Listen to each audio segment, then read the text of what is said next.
Pemerintah memastikan pasokan minyak mentah nasional tetap aman di tengah memanasnya perang antara Amerika Serikat dan Israel melawan Iran.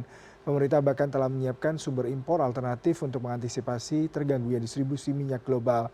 Sementara itu, setiap kenaikan $1 harga minyak mentah dunia akan menambah beban subsidi hingga 6,8 triliun rupiah. Pemerintah Indonesia menyoroti dampak dari perang Amerika Serikat Israel dengan Iran. Menteri Koordinator Bidang Perekonomian Airlangga Hartarto menyatakan, pemerintah telah menyiapkan opsi pembelian minyak mentah dari Amerika Serikat maupun Venezuela.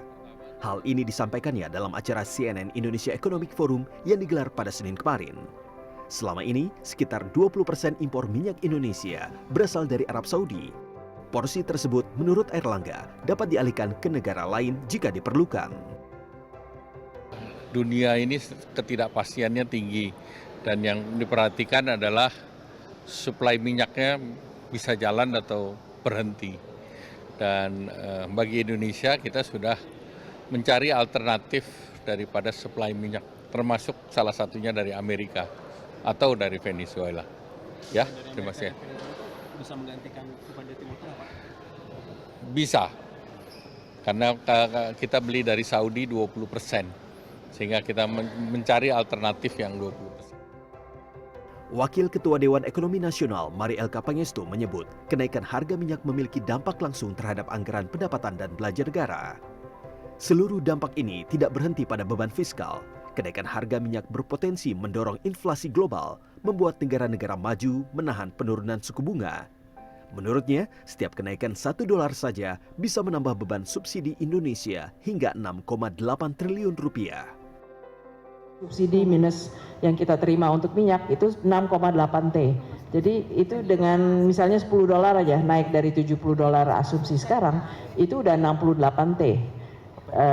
Pengeluaran yang tambah di APBN. Jadi ini dampak globalnya pertama harga minyak, dan itu akan mempengaruhi perekonomian global, ya, perdagangan global, ya, dengan penurunan pertumbuhan, dan karena harga minyaknya naik, inflasi juga akan naik di negara-negara maju.